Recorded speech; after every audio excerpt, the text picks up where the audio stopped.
Olá, o programa Família Etc e Tal mais uma vez de volta, e hoje em uma edição especial nós queremos fazer uma homenagem à cidade de Cubatão. Escute isso: Cubatão, Caminhos da História, a fim de que jovens estudantes, pesquisadores e interessados conheçam a nossa história local. Acreditamos que ao democratizar o acesso à informação, contribuímos para a formação de um cidadão sabedor de suas origens e, portanto, capacitado a trilhar novos caminhos da história. Esse trecho que eu acabei de ler está no livro Cubatão, Caminhos da História, que foi escrito por César Cunha Ferreira, Francisco Rodrigues Torres e Wellington Ribeiro Borges, escritores cubatenses. Hoje, para falar um pouquinho sobre o livro, falar sobre a cidade de Cubatão, eu recebo aqui o Francisco Rodrigues Torres, agente de cultura do Arquivo Histórico de Cubatão, formado em Letras pela Universidade Católica de Santos e mestre em História Social pela Universidade de São Paulo. Francisco, seja bem-vindo. Muito obrigada por atender ao nosso convite. Obrigado, Miriam. É um prazer para nós atender esse convite e falar sobre um pouco da história da nossa cidade. Nós é que ficamos honrados, né? Estamos aí em festividade pelo aniversário de Cubatão, e quando eu pensei em te convidar, sabendo né, do seu trabalho com a história de Cubatão, desse trabalho com o livro, eu pensei, seria muito bom para trazer tanta informação para nós que já conhecemos alguma coisa sobre a história de Cubatão e para aqueles que ainda não conhecem, porque Cubatão vai crescendo, né? Tem as crianças aí que nasceram, daqui a pouquinho são adolescentes, e será que sabem da história de Cubatão? Então eu queria que você falasse um pouquinho, comentasse sobre essa história, né, nos seus elementos físicos e humanos. É interessante a história de Cubatão, Miriam, porque normalmente quando eu vou explanar alguma coisa sobre a cidade, eu inicio citando que nós conhecemos pouca coisa da nossa história local, porque como nós fomos marcados com a situação da poluição, normalmente as pessoas têm noção da história de Cubatão a partir da segunda metade do século XX, quando houve a industrialização e todas as suas consequências, tanto de progresso quanto o ônus da poluição. Mas a nossa história, ela é bem remota, ela está entrelaçada com a própria história do Brasil, do descobrimento. Martim Afonso de Souza, 1532, quando veio para cá, ele já aportou aqui em Piaçaguera. João Ramalho, outra figura que também é muito citada nos compêndios escolares com respeito à história do Brasil, é um personagem que também atuou aqui na nossa região. Certo. Eu queria que você falasse também um pouquinho desse surgimento da cidade, se assim, Cubatão mesmo, quem foram os primeiros habitantes? Tem todo esse fato histórico que você comentou, mas os primeiros habitantes? Os primeiros habitantes, nós podemos citar, nós podemos até dividir essa pergunta através de períodos, né? Primeiro período, né, que eram os habitantes originais, os tupis guaranis. No século XVI veio o elemento português para cá, né? O Martim Afonso, João Ramalho, esses personagens eles se encontraram aqui. E a partir e João Ramalho tem uma importância interessante, porque ele vai ser ele que vai apresentar o elemento português para os indígenas. Ele vai ser o elo, porque ele casou com Bartira, né, que era filha de um cacique, e teve vários filhos com essa índia, né? E a partir daí houve esse início de processo de colonização. Tanto é que no dia 10 de fevereiro, todo dia 10 de fevereiro, é comemorado o Dia da Povoação, porque não que tenha sido fundada uma povoação, mas foi o início do processo de povoamento, que também é muito interessante ser lembrado dessa data. Você fala no seu livro, estou tentando lembrar aqui os nomes, como que é?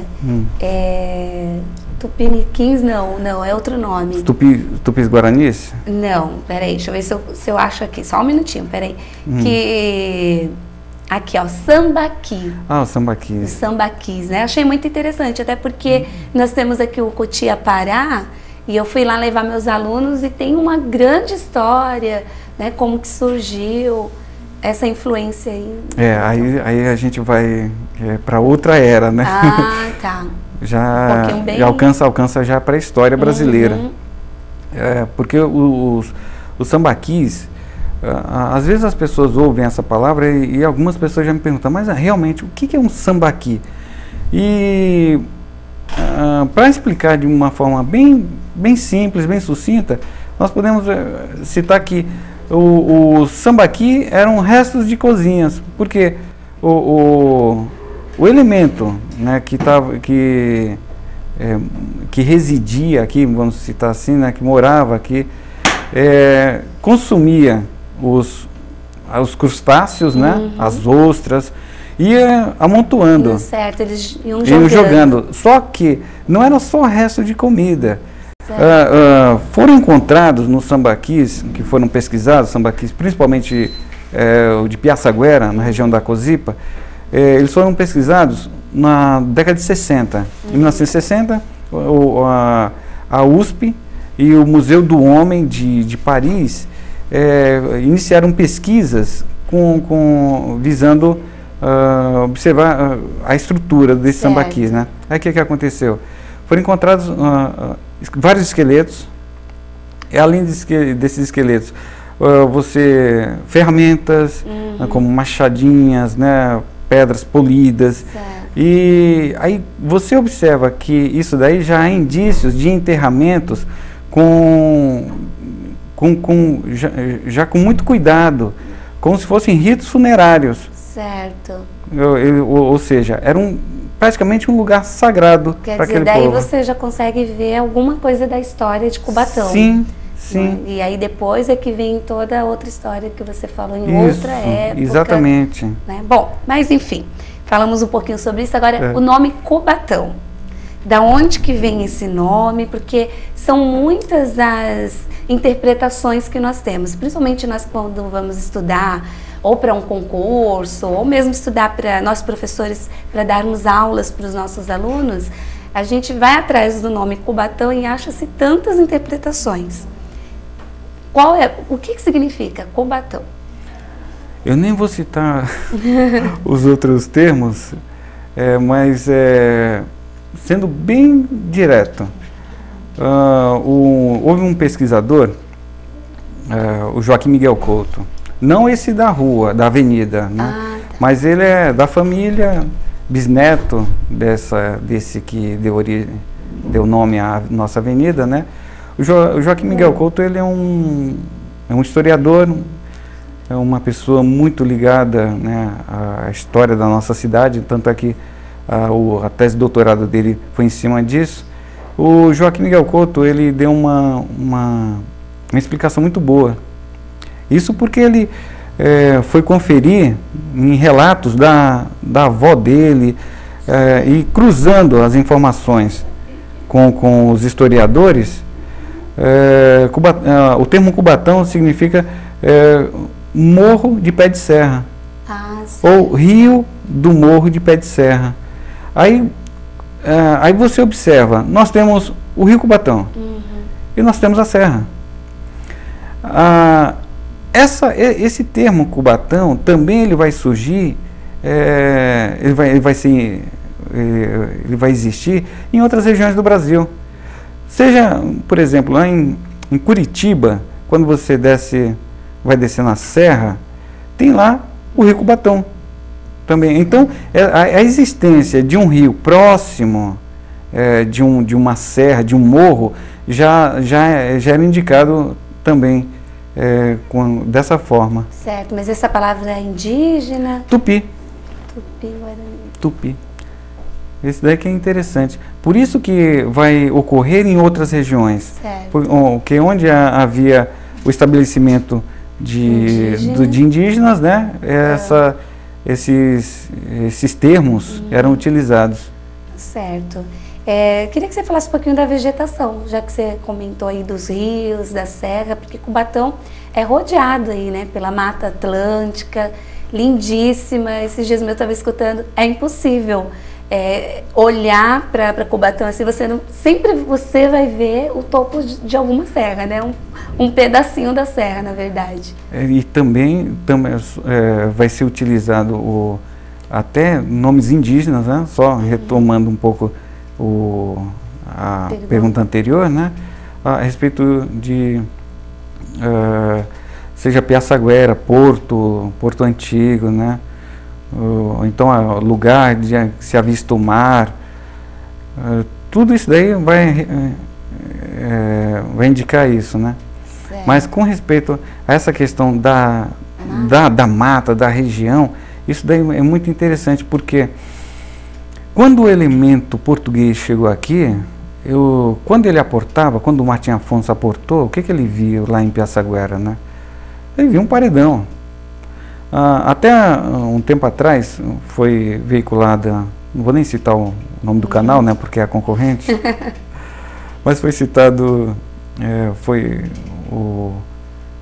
a Muralha, né, aquela minissérie. Que muralha era essa? Era justamente a visão que o português tinha quando se deparava e via a serra gigante, majestosa, monumental, que era um desafio tremendo. Você ir para você ultrapassar essa barreira. Só para nós termos uma ideia, no século XVI, em 1590, houve um jesuíta que saiu de Santos com direção a São Paulo. E esse jesuíta, o nome dele é Fernão Cardim. E esse padre jesuíta, ele demorou 5 dias. 5 dias no percurso de Cubatão até São Paulo. Nossa, justamente por conta das dificuldades. Quando você subia essa serra, você subia por trilhas, né, pequenas trilhas e tudo mais. O acesso era outro, hoje tá nossa, terrível. A pessoa se agarrava às raízes da árvore, tinha um precipício. Então, os viajantes sofreram muito com respeito a essa questão da transposição da serra. Por outro lado, já em outro momento, no século XX, no roteiro histórico eu costumo comentar isso.